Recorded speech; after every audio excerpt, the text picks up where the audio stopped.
My guest today is Lesley Jane Seymour, and she is a media entrepreneur and the former editor of More magazine. She founded Covey Club, an online community for women over 40, which grew out of a survey that More magazine readers took after the iconic magazine closed. She's been a leading light in the media industry for many years, and she was the editor of Marie Claire magazine before taking over More. She's passionate about helping women 40 plus create fabulous change in their lives. I used to love reading More magazine when I lived in New York, so it's very exciting to talk to you, Lesley. Welcome. Oh, I'm so glad. I love meeting the More readers. That was such a great magazine and so much fun. I had so much fun doing it too. It was, and there was nothing like it in the No. UK. That Oh, that yeah, was what yeah, no. It never franchised. I think we had, I want to say we maybe had one or two franchises, like one in Thailand, and they just never, you know what? It was with the wrong company. It had been born out in a company that was very middle America, and they did not understand upscale, intelligent women. They were a cooking and cleaning company, and so they just never saw the value in it. It could have been franchised all over the world. The only place it was franchised in was Canada. We had a very loyal Canadian following, but I mean, it had the potential to go around the world. Just no one bothered because it didn't have pork board ads, and mm. they couldn't sell ads about cleaning fluid. It actually makes me think it's really annoying. I find that in 2024, the two main magazines, sort of upmarket magazines that are targeted at women over 50, are called Woman and Home and Good Housekeeping. Are they I still mean, alive over they there? Oh are, my they're goodness. still Oh. alive and kicking and thriving and doing all sorts of fabulous things, but their names, Yeah, well, it's a little, ooh, that's what do they call it now in politics? Trad wife, traditional. It's all traditional wives things. There's a, yeah. look, there's a big group of people that want to go back to that. There's something very comforting about, what a woman could do or did do or, used to do. I mean, it's not like I don't do both. I mean, if I left my house for my husband to clean, we'd be living in a shambles. So let's just admit that I had to be a career woman on top of the other. It wasn't like Oh, he was yes, going we to take have to do over that. the other side and suddenly become the first husband of actually, taking over the traditional wifey kind of things. It ain't happening. So we got to do two jobs. Yes, we certainly do. But to be reminded of it in our main magazines, that, I that, know it's a that little annoys old. me. It does It's annoy old. me. Anyway, why did you start Covey Club and what's it all about? Well, really, because when More magazine closed, my readers were so angry. They were really angry. That was the last magazine out there for women who weren't 20 years old. And they were pissed. And they came to my social media. They knew who I was. And they said, do something else for us.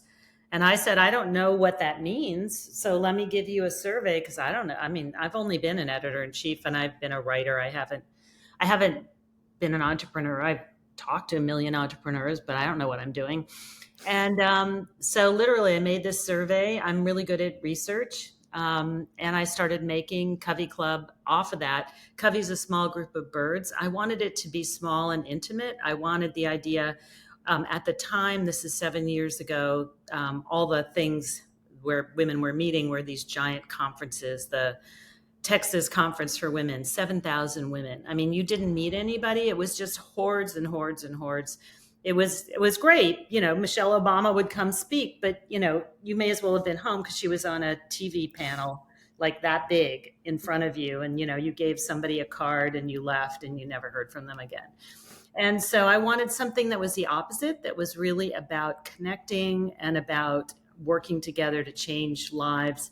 And at the time, Zoom was just starting. I got into Zoom very early. My very first meetings with my members, I had to teach them how to use Zoom. It was really frustrating. But the idea was magazines were always a community. They were just what I call a flat community, meaning that when you put more down on your coffee table, when people would come in, they knew something about you. It said something about you. If you put Vogue down, it said a different thing. If you put foreign policy down, it said another thing. So the idea was to take this and make it live. What is that? So that was where the club came from. And Covey is a small group of birds. So I wanted it to be small and intimate, and with the idea that we could nest together, learn from each other, hang with each other. I also had the sense that in midlife can be really lonely. And my kids, I ended up an empty nest early because when my son went off to college, my daughter announced to me that she wanted to go away to boarding school. And I was like, what? No, I got 4 more years with you. No, mom, I don't want to be here. I don't like the schools, blah, blah, blah. Anyway, so she ended up going to boarding school. I was all alone 4 years early, and it was really hard. And I realized, also, if once your kids are out of the house, if you had them, they were the main reason why you were able to connect to your community. Once they're gone, you're kind of like, there's very little connecting us today, right? They were all on social media. We're all, you get on the plane or the, train and everybody's like this. Nobody even talks in an elevator. So I wanted a way to, connect women, because I know that the power that we have is when we're together. And when we work together, we can change things. We can change our lives. We can change other people's lives. We get ideas. And so I was looking for small words like that. And I wanted to use birds. I happen to love animals, and I had bird when I was little. And what I really wanted to call it, do you know what a group of crows is called? I was looking for bird names. No, I probably do, but I can't think of it. What is it? A murder. So I wanted to call it the Murder Club. But my friends who were on Wow. the business side of this stuff, they were like, no, you can. I thought it was really funny. They were like, no, you may not call it the Murder Club. So anyway, it became Covey. Covey is a group of quails. And that's really what it is. We get together, we teach. We put women together in pods. We bring experts to speak once a week or twice a week.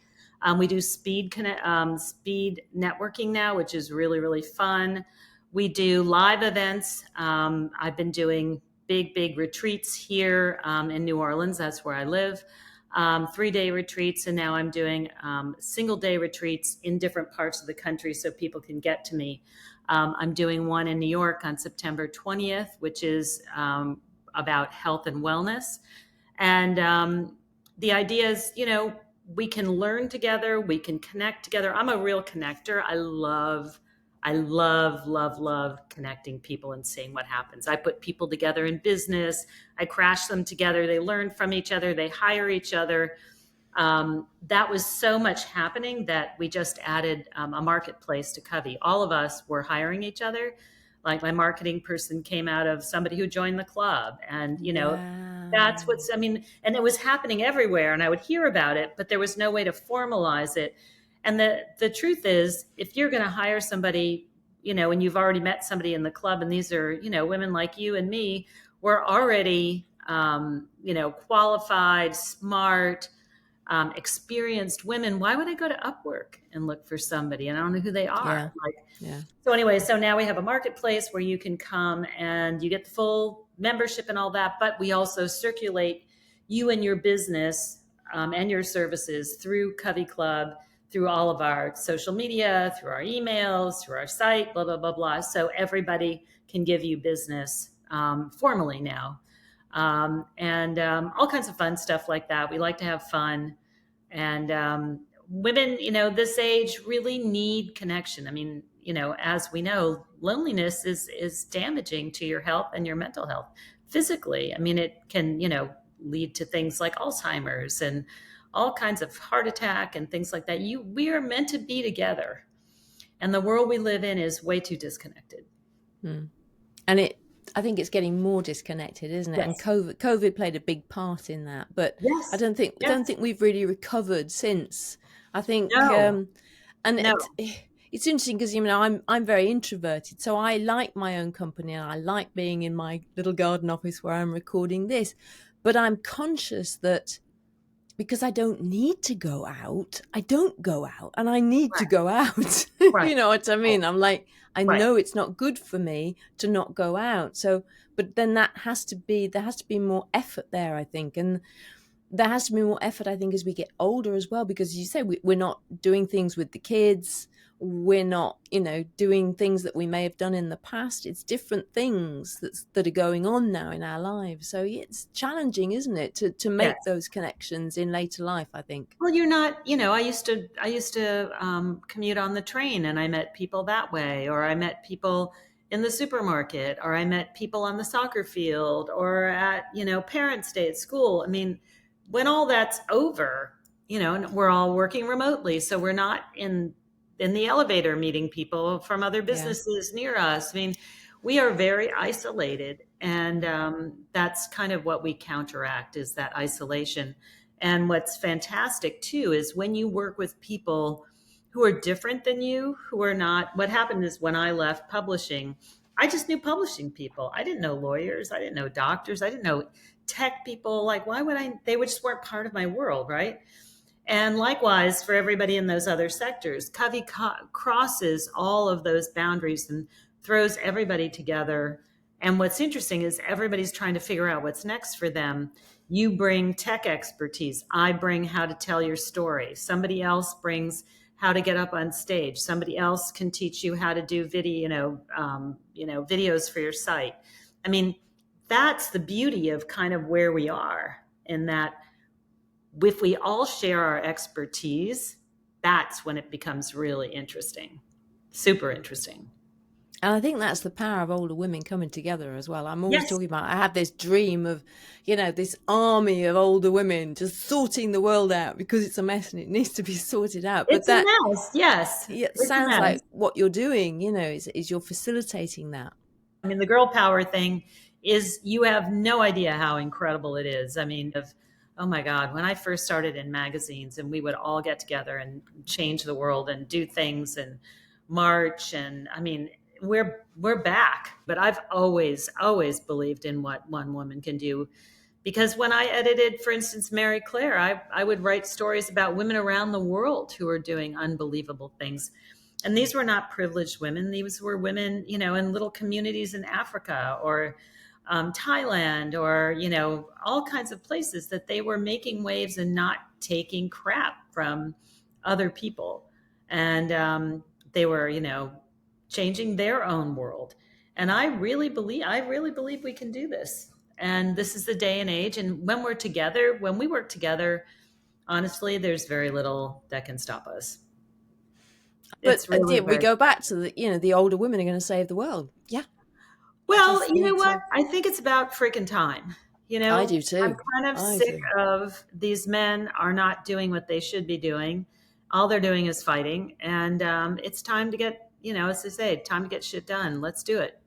And women want to do that. We know how to do it. You know. Well, we're more used to collaborating and Yes. building things, aren't we? Yes. And I Yes. think that collaboration becomes more the older we get because, and I've Yes. heard you talk about this too, I think the competition goes away. Yes. When we are older, the inherent competition we had, just to get the best mate, if you're thinking in terms Yes. of Yes. Yes. um, Yes. biological terms, that goes Yes. away. So there's more possibility for collaboration, for coming together and for building great things. Well, what I've always said to women, and I saw this in corporate life when I was there, is you would get, one woman would get into the men's group, or they would, be the first female president of a publishing company. And they literally would slam the door shut. And Yeah. anybody coming up, they would just be like, I had to figure this out. So you figured it. There was really never any camaraderie. It was, and the stupid part about that, in my opinion, is it's a kind of brilliant way to govern. If you are the governing patriarchy, to say to those below you, I've got one seat, fight over it. And Yeah, then they're squabbling absolutely. down here, and you continue to do the awful stuff or lazy stuff that you weren't doing. What a brilliant thing, because they're not focused on you now. They're just Mm, focusing on squabbling among themselves. mm, The whole point is don't do that. Focus on them. Focus on yeah, why there's only one seat. There's a exactly. piece, We should be right, fighting for every seat at the table. right. Like, why are we fighting for one? Yeah. So I think that's the sort of revelation. And, luckily, I think the kids who are coming up below us, I mean, my friends and I who have daughters in their 20s now, they're tough. Those girls, we raise them tough. They're not like us. They don't listen to the rules. I am such a rule follower. Oh, I am such a Are you? good girl. I'm such Oh a my good girl. I goodness. hate it. I hate myself. I hate it. I can't do anything wrong. I know me. If somebody tells me off, I'm still at the age of 58 mortified. Oh, I So know. if anybody wants to get to me, all they've got to do is tell me off, and I will crumble. I mean, it's I ridiculous. feel I'm you, sister. 58 years old. I feel you. I went to my 50th reunion in high school, and it is a boarding school. And there was a secret room in upstairs that you would only get to know about as a senior, right? They redid that whole classroom building. They moved a new room downstairs, and it's still a secret room, and no one's supposed to know where it is. But they took the alumni through it. Of course, they took some of the wall because everybody would write on the wall, right? And we were all looking for our writings from 50 years ago. But they hadn't moved all of it. They could only move some of it. So we went in there and it was like, oh, it's too bad that our names aren't there. The girl in the class who was like always the rebel comes in. She's got 5 markers. He goes, come on, we're going to go put it on the wall. And I'm like, I can't do that. I'm like, what's wrong with you? You're like in your 60s. Go take the pen. Like, what are they going to do? Arrest you? Like, what is wrong with you? You are such a rule follower. I was so mad at myself. I can't tell you, Rachel, how mad I was. I took the thing that I ran in there, put my name in there really quickly, and left. But it's like, you know what? It's either indigenous to you or it's not. And God bless my daughter is not like that at all. And part of the problem is like, I have to say to her, like, do you think that's a good idea? Like, maybe you should, like, I don't know if you should be doing that. But a lot of these girls, they're not going to be rule followers because that held us back. Following all those rules really held us back and kept us from competing in the way that we needed to compete, I think. And that's the patriarchy for you. Thank you very much. Yeah, very smart. They're smart. Yeah. They're not stupid. They weren't a patriarchy for hundreds of years because they were stupid. Mm-hmm. Right? It kept us in our place. And now in the United States, there's a group that wants to put us back there. Mm-hmm. And it's really frightening. That's what we're fighting against. It's really, really, really frightening. I mean, literally, it is the Handmaid's Tale where they want to go. These people, they've written it all down. Then, it's like what Ruth Bader Ginsburg said is, I ask nothing but to get your foot off my neck. I mean, these people have to just be taught a lesson. And, and there's nothing wrong with treating everybody as equals. What's wrong? What are you so afraid of? I mean, yes, it was really nice to stomp all over everybody and walk away. But, if you're a good person, you don't enjoy that anyway. Mm. It's a great time to come together and really help each other because we can. And what I love about pulling midlife women together, it's not like, getting us together when we were in our 20s and we didn't really know, like if you needed help with something and I'd be like, well, I don't know. I've never really done it. Whereas, you ask a midlife woman and you say, I need to know blah, blah, blah. And they're like, oh, here are the 3 answers. Yeah. We know stuff, don't we? We know stuff. We know a lot of stuff. And we can share with each other. We can teach each other. That's what we do. We have little pods where we put people together in groups of 5 to 7. And they do writing, podcasting, personal reinvention, career reinvention, elder care. It depends on whatever you want to work on for 12 weeks. Some of those pods, they've been going on for years. And when I have somebody I want to add to them in a new season, I have to call them and ask them. It's my pod. I created it, but I'm like, would you mind? I have one extra writer. And they're like, let me check with the group and let me see. Like, we're not sure if we're admitting anybody else. I'm like, but it's Covey Club. Like, so whatever. Anyway, it's wonderful to see people bond. It's wonderful to see people help each other. And I had a really interesting experience when I did my first live event in New York. I asked for feedback at the end. And one woman sent me the most amazing comment, which was so striking because I grew up in women's institutions. I went to women's schools. Yes, there's some mean, horrible women. I've run into them everywhere. There are. There are mean, horrible men also and great men. But she sent me a note. She said, I'd never been in a room with such giving, caring, supportive women in my entire life. I'd kind of written them all off. And now you've completely changed my mind. And I was like, wow, to have gone Boom. through your whole life and written off the power of women supporting each other. How tragic is that? Yes, But I it understand is. it. I mean, I had plenty of women stab me. I have all the stab wounds.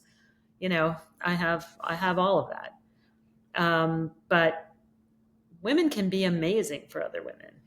They really can be. And that's kind of what we do at Covey. So do you have any international expansion plans?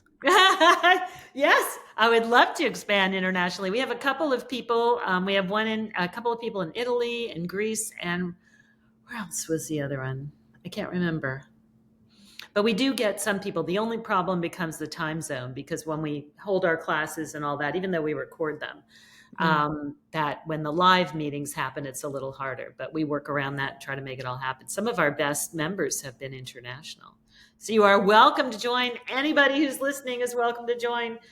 And we try to do things as on many different time zones as we can. Though I'm Central Time Zone, everything's focused on East Time Zone because that's the bigger group. But we do as much as we can. Yes, and it would be wonderful to have chapters around the world. The original idea, Rachel, was to have groups that would be around the country and then around the world, so that when you, like what I'm doing, I'm going to Chicago to do the Democratic Convention. So I'm like, hey, who's going to be in Chicago on the 18th? Can we get together? Let's have dinner. My idea was, wouldn't that be great to have around the country? So wherever you are, whenever you're doing business or you're going to Paris, or you're going to Rome or London, you could have a group of women there.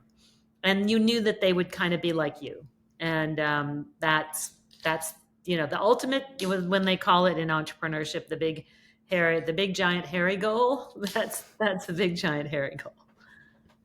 So what was it like becoming an entrepreneur in your 50s? Oh, it was crazy. I mean, I did not think that would happen. I'd gone in and out of corporate life, so I'd had some maternity leaves, but those are not, I was writing, freelance writing. Those are not the same. I didn't know what I was doing. And that's also part of the reason why I created Covey Club. When I started out, like, I had to find an email server, right? And I was like, how do I find an email server? So you start with Google. It's 3 weeks of, looking at information, figuring it out. Is this the right one? Is this the wrong one? Research. And one of the reasons that I started Covey is, now if you're starting a new business, you get into the chat thing and you say, what's the best email server? You're going to have an answer in 5 minutes. It took me 3 weeks. And so that's what's great about sharing your information. I didn't know what I was doing. I didn't know who to call. I didn't know how to start. I just put it out there. I started making it up. I literally just made stuff up, as you probably realize. I also have a podcast, which is called Reinvent Yourself, where I interview people who've reinvented themselves. And the most amazing thing after coming out of corporate life is to realize that it is seat of the pants. You are making it up as you go. And you don't know if it's going to work or not. And many, many times, many times with Covey, we're now in our 8th year, but many times you kind of get into a corner and it doesn't look like you have anywhere to turn. And you think, maybe that's it.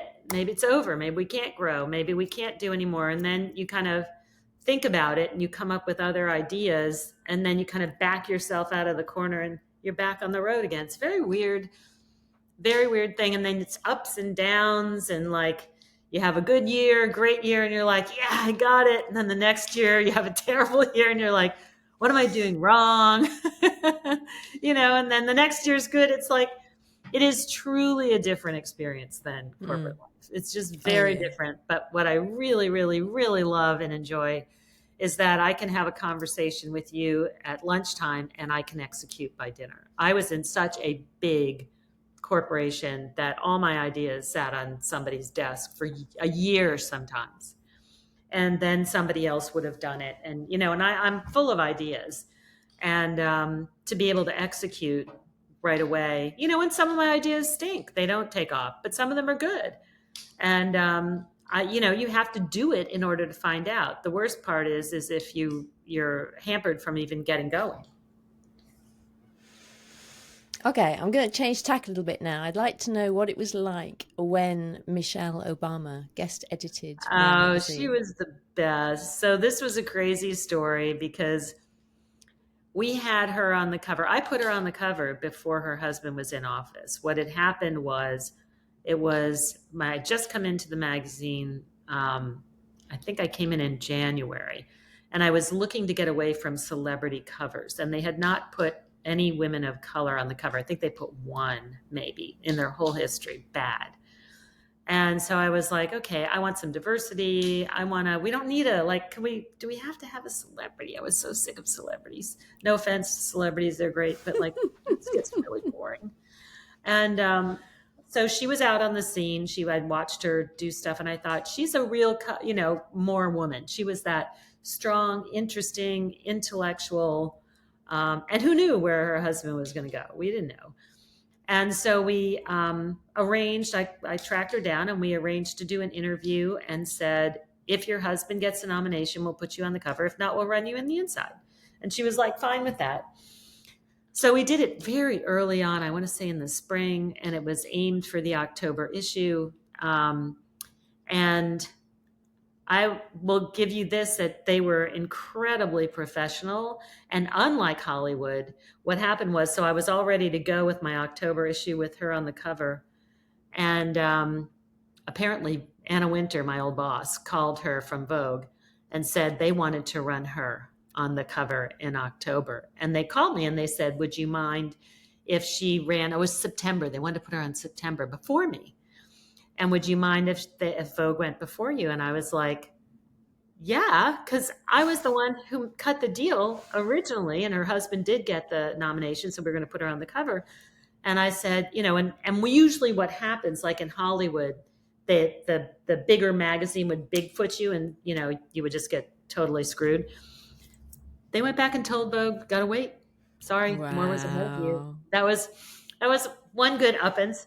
And then, so she was on the cover many times because she was an incredibly popular seller. People loved her. They loved her. So I got to my fourth cover with her, and I was like, we got to do something different. And I wanted to do something crazy. Went down to see her. She had a new comms person, and we didn't know each other, but we were getting to know each other. She'd come out of Estee Lauder. And we had lunch, and I had this long list of ideas, and I said, I want to do something crazy because we've done so many of her already. She said, oh, well, hit me with them. That sounds great. And I was like, I didn't know her well enough to know like if I should hit her with this crazy idea that I wanted her to guest edit the magazine, because nobody had done that with a first lady. They had done it, celebrities had done it, and they don't really do it. They people put it together for them and hand it to them. They don't really. Yeah. And I said, I really, this is what I want to really do. And she goes, great idea. That's something that was on our list. And I was like, what? Like, you serious? Anyway, so she said, I got to run it up the flagpole. Let me talk to so-and-so and talk to Michelle, blah, blah, blah. So I get on the train going home, and my publisher is this really exuberant person. And she's also a big mouth. So I said to her, I'm going to tell you something you cannot tell anybody, because this would have like burst into the scene. I said, because I don't know if it's really going to happen. I can't believe it's going to happen. I told her. She was so freaked out. Anyway, it was the biggest issue we ever did. It was like 8.5 billion hits around the world, because we had the president write an article about being a father. She did every single article. She farmed it out to, we took care of the technicalities, but she brought in friends to write. Wow. I ended up traveling with her around the world to do Let Girls Learn, which was her international event. I met her in Japan, and then we traveled to Cambodia, where I covered it as pool writer, which was completely crazy, a whole nother story. And she's just a genuine thing. That was what was so interesting about her, is when I did the interview with her, and we're sitting in the White House, and And I said to her, I said, how can you be, she's so down to earth. I said, how can you be who you are? Like, I don't understand. How can you be so solid and so, she's just a very, she knows herself incredibly well. She said, and this is interesting when you think of what came after. She said, the interesting thing about the White House is that it makes you, whoever you came into the White House as, it magnifies that. It makes you more of who that person was. Interesting. Think about who came after. Yeah. Exactly what happened. Yeah. And that's exactly what they were. They were very down to earth, very, solid, great people. And it was fabulous. I mean, we had the time of our lives. I mean, I can't even tell you, traveling with her in Asia was, it came at the last minute and I wasn't supposed to go. And then I went, and the whole thing was just insane, insane, insane. I mean, for an ordinary person, that's like what I always said about being an editor in chief is that it was Hollywood for non-actors. Like, you don't have to get on stage anywhere, but you get to do all the stuff they get to do. And that's what's fun. Wow. How can you top that? I know, though that was part of it. Rachel, that was it. One of the reasons why I left publishing is she came to speak when the issue was coming out. She came to speak to 150 people at the museum in DC for us. Flew all the people from Meredith in, from the Midwest and everything. And I also had Robin Wright, who had played, the first lady in, what is it called, House of Cards. Mm-hmm. So we had her and Michelle Obama speaking. And I'm at the podium introducing them. The two of them are literally off to the side of me, and they're giggling with each other. And they're giggling and they're laughing. I just thought to myself, I just did this thing. I don't know if you've ever done this, where I just go like this. I just go click, like, remember this, like, click it, because it's like your wedding day. It doesn't get any better. Like, that's it. Like, I've been in this business 35 years. I got the first lady and then this great actress. They're giggling behind me for this event. Like, what's left? Really, nothing's left. Like, I got to go do something else. That was my got to do something else moment. Like, and I can click myself back in now and feel it, because I did that. I was like, I just want to feel, it's like my wedding day. I just want to feel this moment, what it feels like. And, professionally, when that's it. Like, what could I have done? What could I have done that was better than that? That's very powerful, and that you use it to center yourself. Yeah. Oh, yeah. It's a really valuable, whenever you get into that situation where you see something or you're in the midst of something that you want to feel, you have to make a moment and just say, take that picture, and you close your eyes and you just literally click the camera and you just like hold that, and it will stay with you. And that feeling will stay with you. I'm looking forward to, I'm going to be doing the Democratic convention. So I'm sure there are going to be moments like that.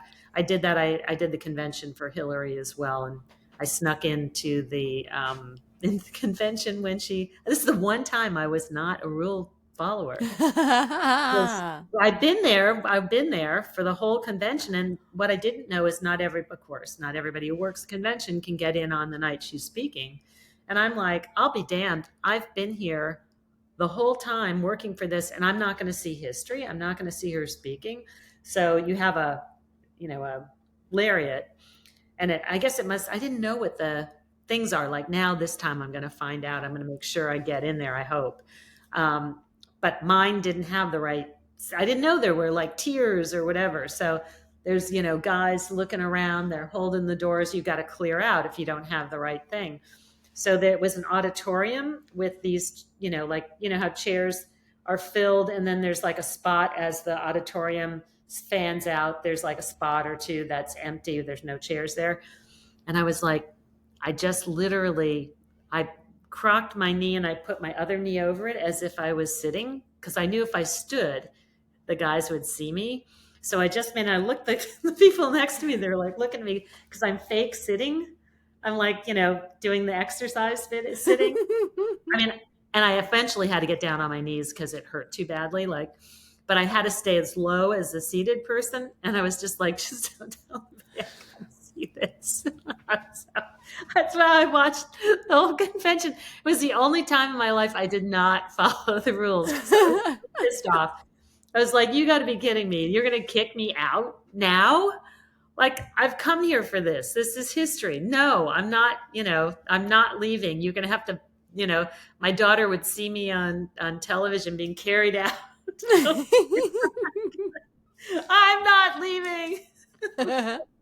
Anyway, that was my Brilliant. only rebellion moment. Brilliant. It was worth it though, wasn't it? Totally. Oh, Sometimes totally. we have to be naughty. Oh, no, that was my only naughty moment, Rachel. And then what got me is that, of course, the convention floor was dirty and I was wearing white pants and I had a high Oh, heel. It was really gross. So those pants got ruined. That was the sacrifice I made. well, yeah, a small sacrifice. Really. You got to see history, and the pants got mucky. I did. Wow. So, oh my goodness, I don't know where to go now. That was just such an amazing story. I mean, gosh. Kind of kooky stuff, right? Yeah, it's fantastic. So, okay, what has surprised you most about Covey Club?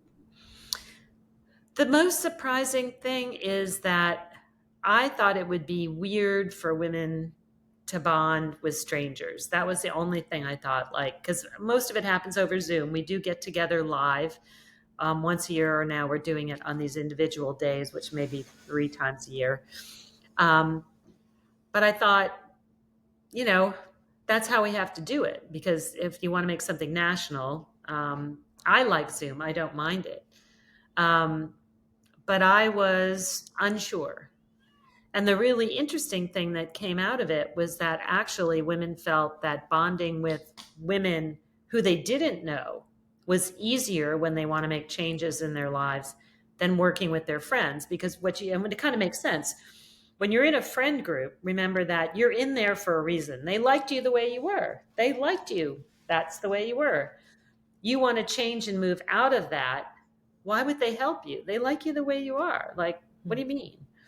So what's great about the new group is if you want to be Lesley with blue hair, I just dye my hair blue and show up at the new group. And they're like, oh, that's Lesley.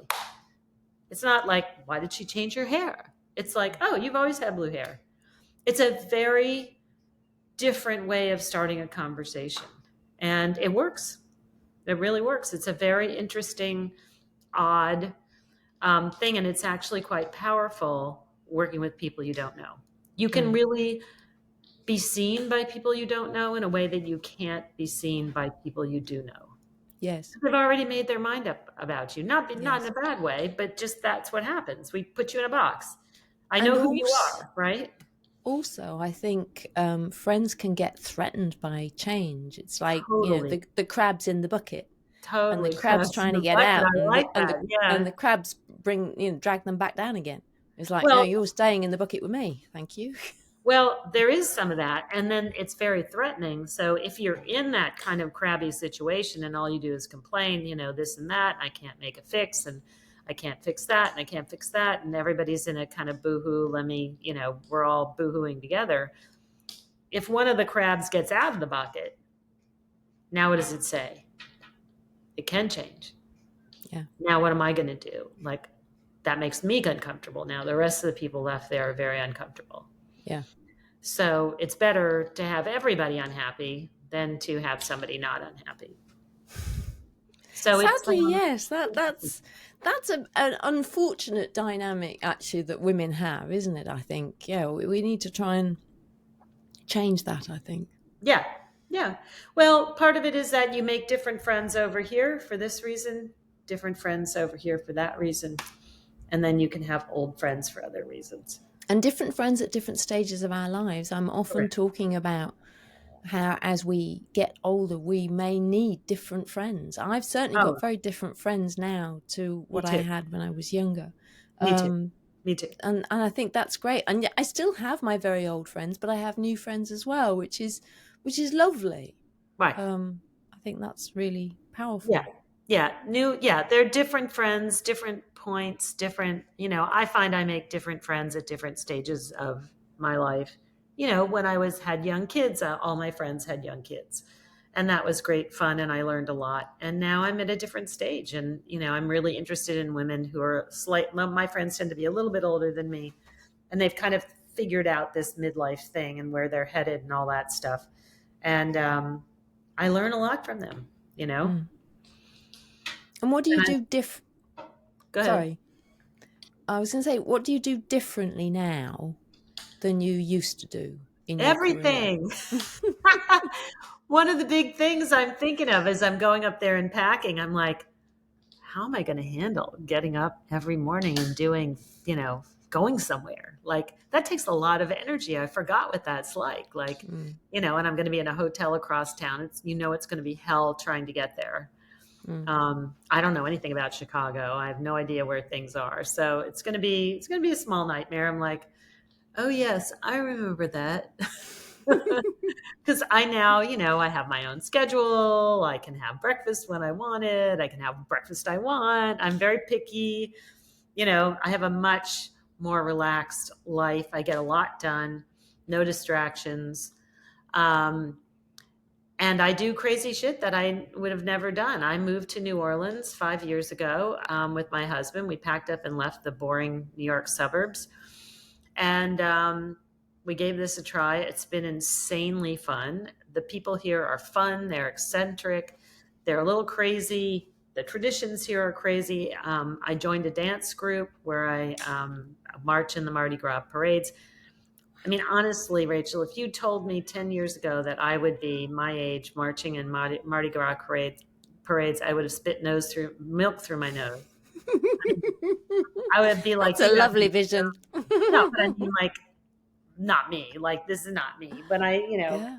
when I moved down here and people said, oh, you're going to have a costume closet, I was like, not me. I'm a New Yorker. Like, that's not us. Like, yeah, for you. Anyway, I have my costumes. I love costumes. I dress up. I'm in a second crew now. It's called Wow. the French Quarter Madams, which is, you dress up in these sexy bustiers and you have a lunch and then you do a second line down the streets. So I do all kinds of stuff that if you told me that my second part of my life is going to be like this, I would have laughed hysterically. I'm, you know, Wow. I'm not, as you know, I'm not a rule breaker. I'm not crazy. I'm pretty conservative. I am having the time of my life. I've never had so much fun. And Wow. who knew, right? Who knew? And what made you choose New Orleans? How did you come to that decision? We had been coming here for 30 years on and off as tourists, and we just loved it's a very relaxed pace compared to New York. It's slower. That's part of the problem. It's too slow. Try to get anything done. But it's the complete opposite. People love to eat and drink. Nobody asks you ever what you do. They don't care. They just want to know what you like to eat. People are friendly. They're eccentric. It's a world of eccentric people, very creative, crafty people who can craft things, make things, and it's just so different. We are having the time of our lives. People are friendly, and I've made more new friends at this stage of my life than I ever expected. And it's Wow. really, really, really it's a great place. And you have to you have to be open to doing crazy things. But if you're open, you can do them. That's what's great. Like you have to be willing to learn new stuff and try new stuff. That sounds like a successful approach to life in general after a Oh certain yeah. age. Well, at any age, but after a certain age. So, And as you get yeah. older, you Wow. must be open to new stuff. I will tell you, that's how you stay young. You become really old and farty if you are closed. You got to be open to new foods, new travel, new things, new hobbies, you really do. And that's what keeps you excited. I mean, one of the things that Covey's all about is lifelong learning. And that's kind of what attaches all of us to each other is we all happen to be, we love to learn. And if you can have a real joy of learning at this stage in your life, you will never feel old because there's always something new to learn. There's something new to read. There's something new to try. I mean, just the other day, I had to fix my own Zapier. Do you know what Zapier is? It's a tech Yes. thing. Usually my assistant does it. She wasn't available. Things were going wrong. I'm like, oh crap. Okay, I'm going to have to do this myself. I get, like heart palpitations because it's not my thing. And I went in there and I was actually able to kind of like, just like stay calm, just try to. And I actually did some stuff that fixed some stuff. I didn't fix everything, but I was like, not too bad. I'm like, this is not my forte. But I learned, and every time I cross those barriers that make me afraid, I feel good. I feel good about myself. I feel really excited. I become a big ChatGPT person. I'm going to teach how to use ChatGPT for your small business because nobody's doing it. And it's a fabulous resource. I just play around with it and all kinds of, I joke around. It's my favorite new assistant. It does all kinds of stuff for me. And everybody in my club needs to know how to use this. And frankly, every person out there needs to know how to use it. And I'm just talking about basic stuff that it can do for you and change your life. So I'm always learning and I love to learn. And that's kind of been my thing. But I would say that that's a pretty Covey Club trait in general. I think that's the way some people approach the world. Not everybody approaches the world that way, but the group that I happen to have gravitate around me, I think certain people use learning as kind of the can opener to the world, like things you don't understand. It's like a can opener. It's like, how do I use this? What do I do? What's in there? And it works. It works.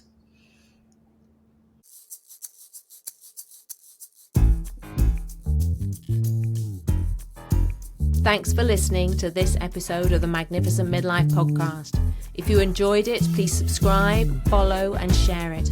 Also, giving a 5-star review really helps get the word out.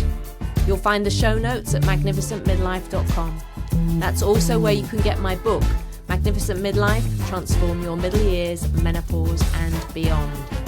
Make the very best of your next chapter. Help me change the world, one magnificent midlife woman at a time.